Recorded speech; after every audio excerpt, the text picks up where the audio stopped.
Welcome to the In Shape Fitness Show. I'm Coach Kim. Thank you so much for joining me. Today's podcast is called Stuff the Bird, Not Yourself on Thanksgiving. Thanksgiving celebrates families and community bonds, the bountiful harvest, and the start of the holiday season. The joys of this time of the year also trigger a big focus on food. So take a little time to prepare your body ahead of those big meals. It's applicable obviously to any time of the year, but it really is this big sort of consumer focus on preparing really big meals, and they're yummy and wonderful, and we see a lot of them over the holiday season, but the Thanksgiving kickoff tends to be the doorway opening to a huge shift in the number of calories that you take in during the day. We're not a company that does a lot of work in terms of counting calories or even really providing a ton of nutritional information, but I do want to make sure that you understand the implication for stuffing your body to almost the point of suffering because your stomach gets so full, and how that could impact your overall and long-term metabolism, energy, and general fitness because of the wear and tear on your body. So today we're going to focus on 5 movements. I'm going to do things a little bit differently once we do our postural systems check, which is how I always begin these exercise regimens and podcast talks about fitness and nutrition. And you can do this exercise regimen 5 times a day, 3 times a day, just once a day, because after I explain the 5 moves, we're going to do each of them individually, but then we're going to combine all 5 into like a choreographed montage. And that montage is actually something that you'd be able to easily do a couple times in a daytime when you might end up, going over to grandma's place for that heavy meal or going to a party. So before you get ready, just take 2 minutes, literally. Put a timer on once you've mastered each of these 5 moves. And these are really simple moves you probably already know how to do. But I like the sequence where we do some forward kicking. We're going to do some jumping jacks. We're going to do something I call a haunch hinge, which is really a squat, but we're going to really focus on doing them correctly, which is using the lever that lowers the body straight down and using the power of the haunch to lift your body up properly without hurting your back.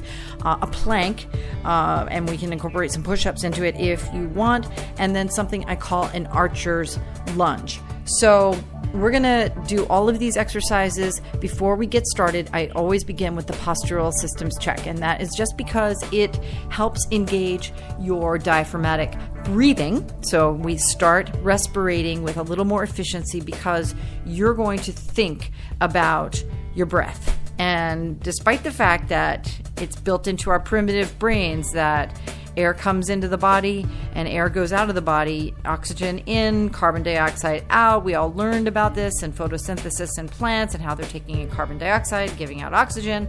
All of that stuff is something that's, innate. It's intrinsic. You don't have to think about it. But when you do think about your breathing, you can activate deeper, sensitive parts of your lungs that aren't activated through sort of the passive airway exchange that you're used to, and you activate the diaphragm, which, guess what? That triggers you to think about your posture and thus helps provide a greater sense of where your body is in space and how then to move the body with the greatest amount of efficiency and technique that benefits your entire body. So stand up really tall and gaze forward. Think about that ballast of your head, which weighs about 11 pounds, right? So you're carrying around a medicine ball all day long on top of your neck, on top of your shoulders, and your neck is nothing but a scrawny stick of a spine with a lot of really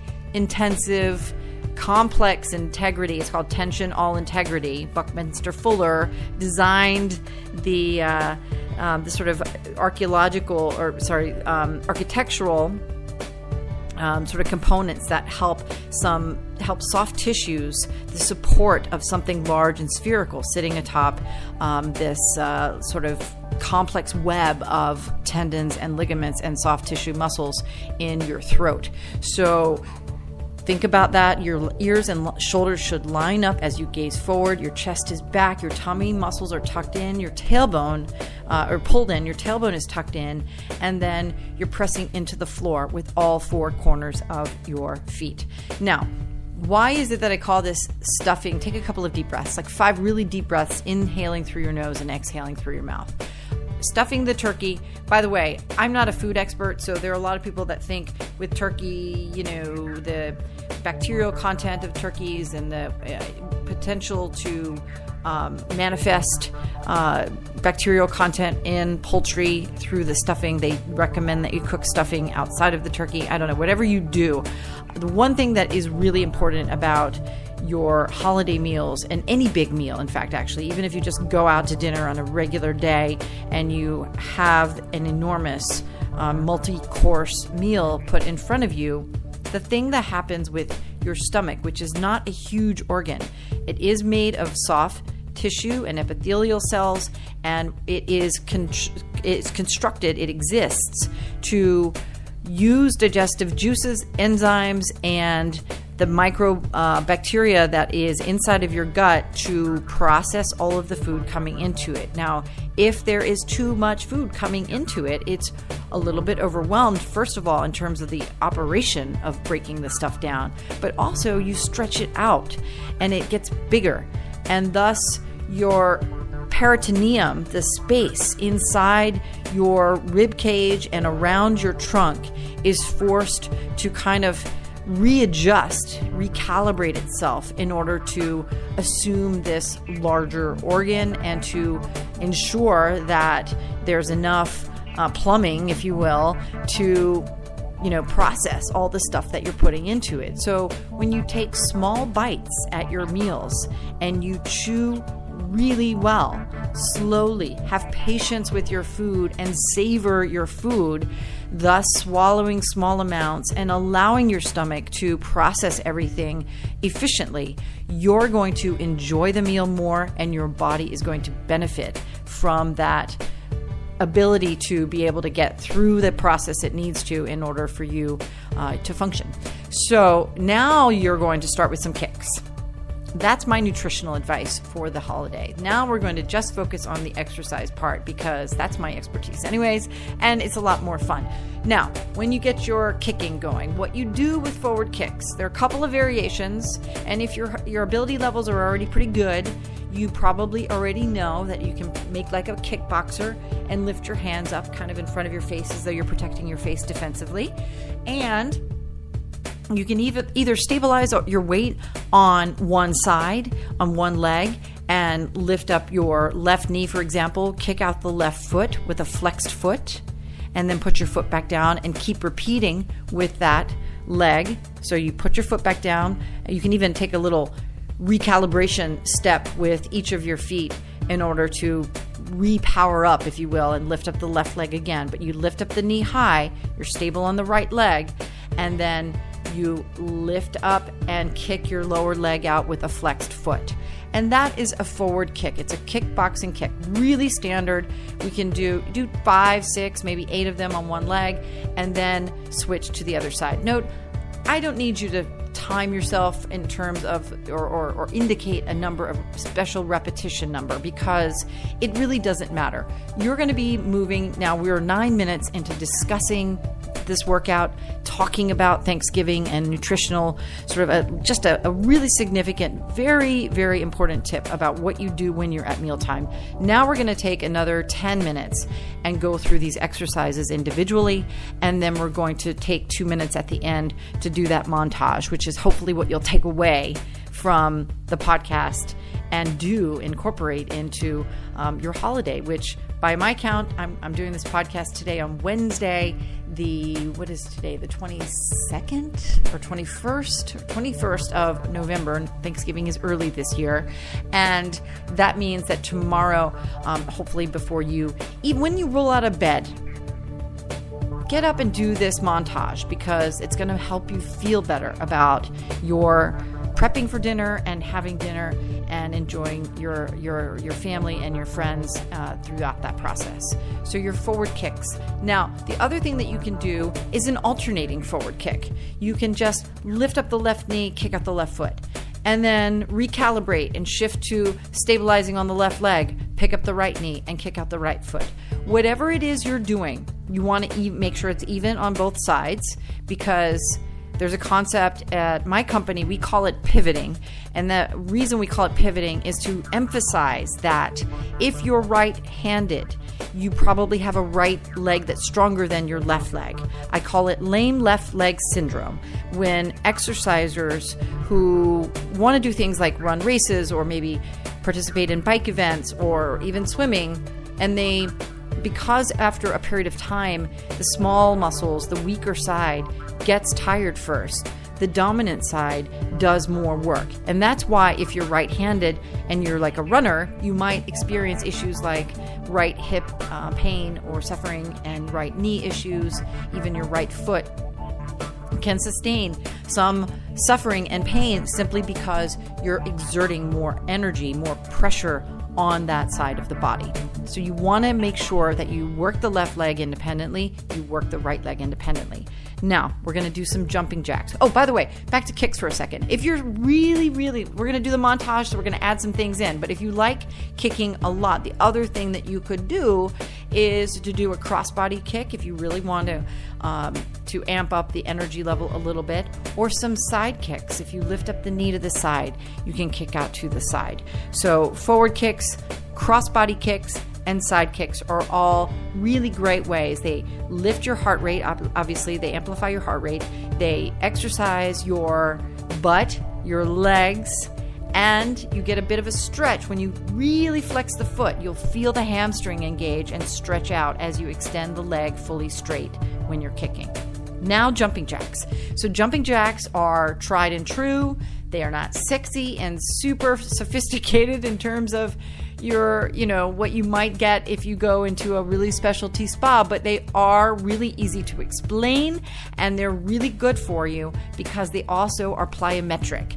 And that means that when you jump your feet out as you're standing up really tall, real quick, reorient your postural systems, check or recheck in with your posture. Make sure that your tailbone is tucked in and that your tummy muscles are tight.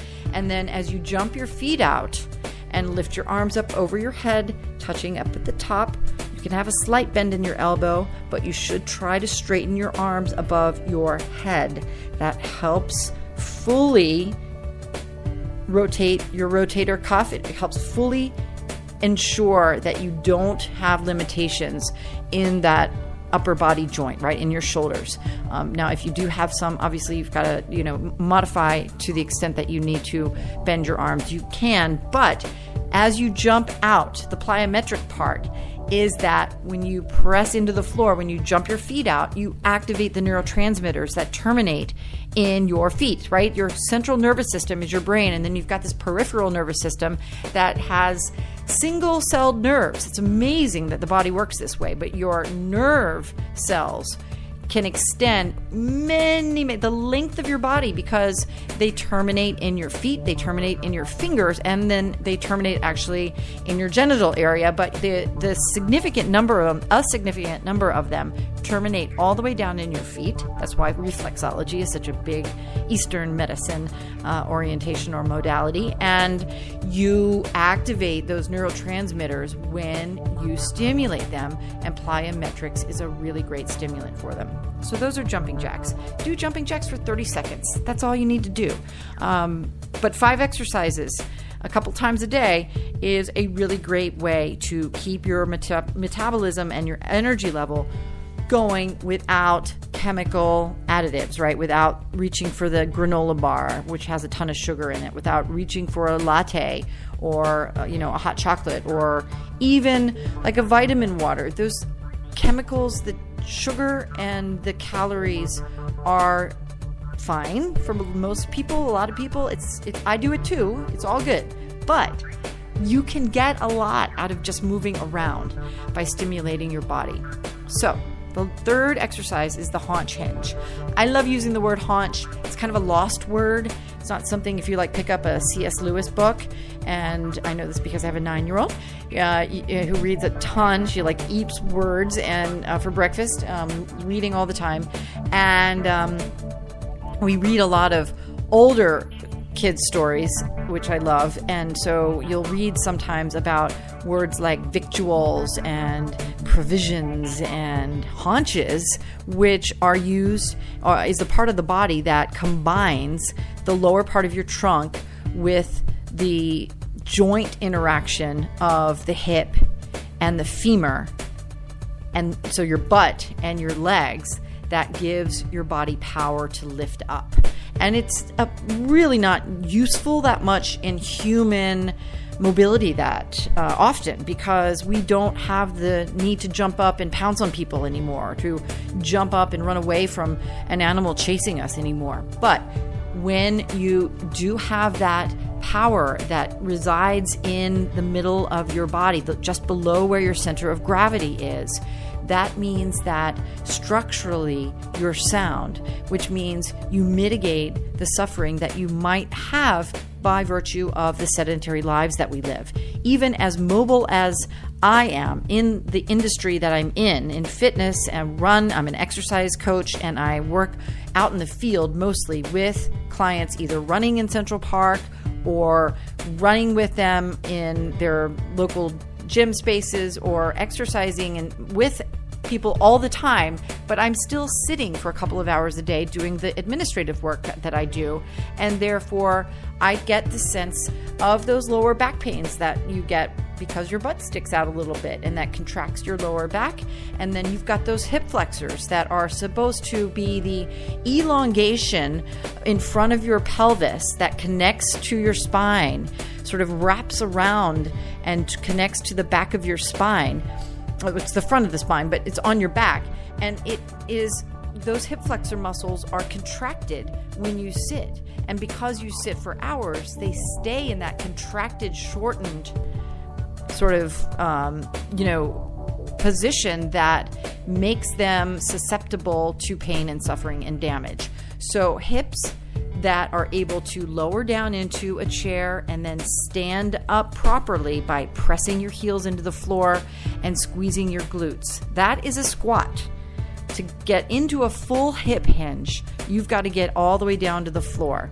And it's going to come into play when we do the montage, because we're going to turn the haunch hinge and the plank into a multi-dimensional move that we call the burpee, or burpita, as I like to refer to it, because I'm not a big fan of the jumping out part of it. I like walking my feet back. Just practice a couple of squats. Just do a couple of them where you sit down. You can sit into a chair and then stand up slowly. But when you stand up slowly, you want to make sure that your body doesn't lean forward, and you want to make sure that you press your heels into the floor and tug on those butt cheeks. You inhale on the way down, you exhale on the way up. And if you can move the chair away or move yourself away from the chair, you do it without, and then go all the way down to where you can put your hands on the floor. That's a frog squat. It's a full body and squat where your knees go past the tips of your toes. If you have really good range in your glutes and in the back of your body, and you can get all the way down and stay in that position with your heels flat on the floor, oh, that's great. That is really, really great. And I'm so thankful that my body at almost 50 years old, I'm still able to do that, because it's helpful, especially when you have a little kid, to be able to get down on the floor and not hurt yourself. I know so many people that even just picking something up off the floor is a risky act, because bending over with the body puts pressure on your back and on your quads. And even though the quads are typically strong enough, the lower back and the middle part of your back is a really weakened part of the body, because we simply don't exercise enough. We don't move enough. Now, the last exercise, or the last two exercises, as I said before, we're going to do the plank. The plank is pretty straightforward. You're going to be on your hands, or if your wrists are not strong, you're going to need to lower down to your elbows. But being able to hold a plank for 60 seconds. Unless you have any medical reasons to not do that exercise, is a metric that you want to measure and be comfortable with and utilize as part of your ongoing assessments of your own torso strength. And the reason for that is because all of the layers of muscle click in and have to work together on the team that supports the stability of your trunk. Now, a lot of people think of it only in terms of the size of the trunk, of the way that their body is shaped, the way they fit into their clothes, the way that they look in a bikini or whatever. But the real reason to be concerned about this, and I go back now to the title of the podcast, Stuffing the Bird and Not Yourself.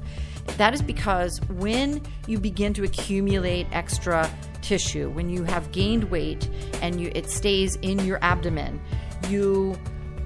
what ends up happening is that extra fluid and fatty deposits get sort of in between the layers of muscle and prevent that teamwork approach to the structural integrity of your trunk.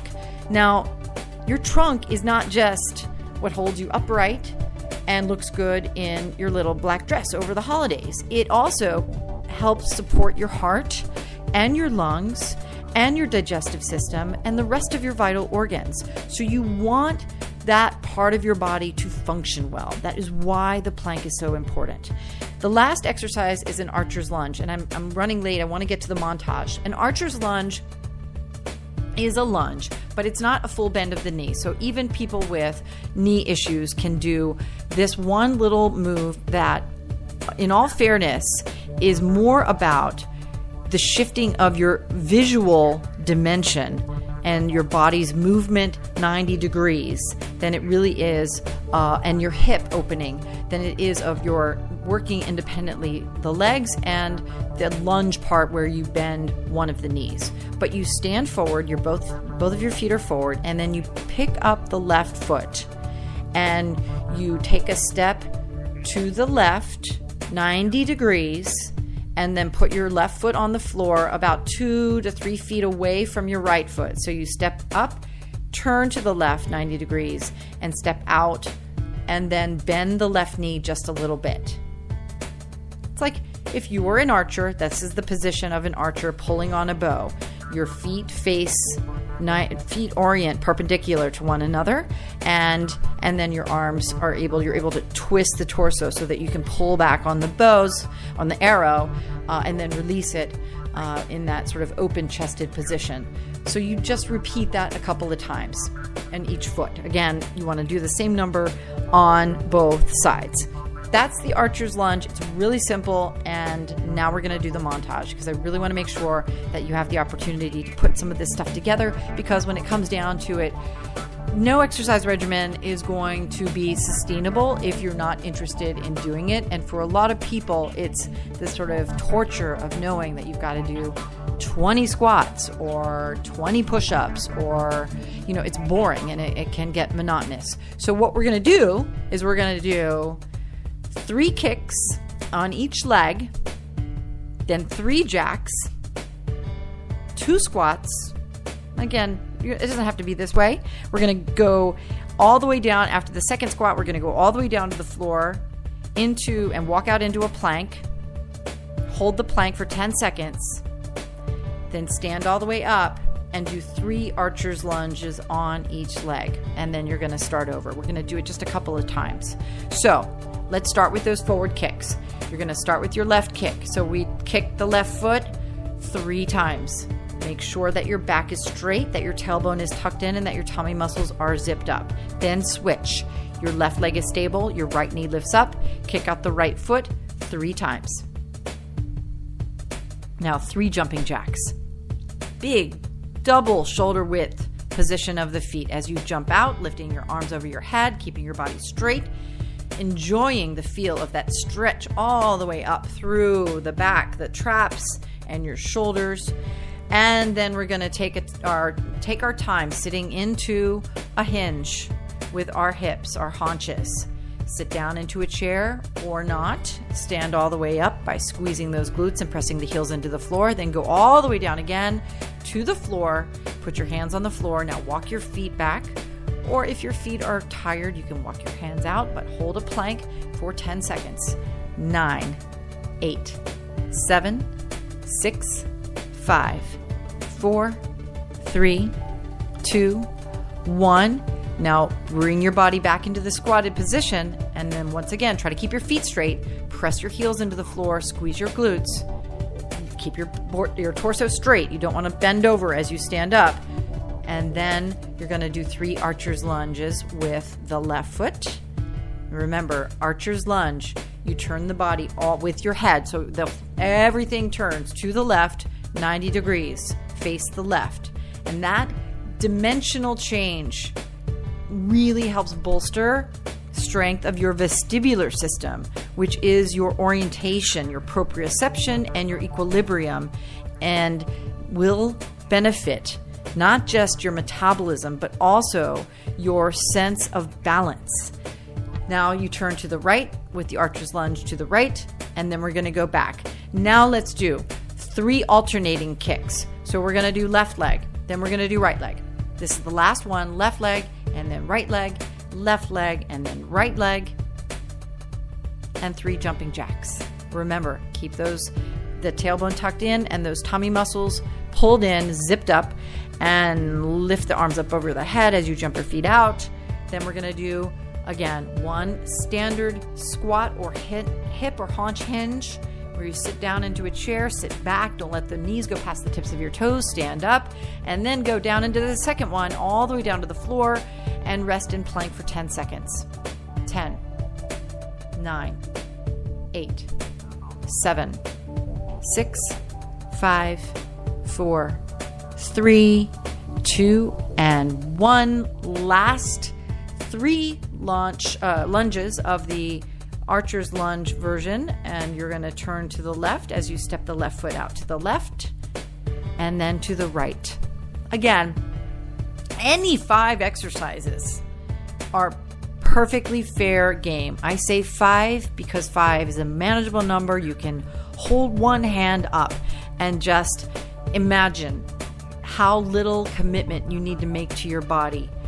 5 minutes, 5 moves, 1 minute each, roughly. And if it's a montage, that's great. If it's not, that's fine too. But get up, bolster your metabolism, bolster your energy level. You will feel much stronger as you start your day and as you sit down to enjoy this Thanksgiving holiday and the period beyond as the holiday season kicks off and we're off and running with all the craziness between now and the end of the year. Please take good care of yourself. It's worth it. I will see you again next week. Have a wonderful day, and please let me and my team know if you have any questions.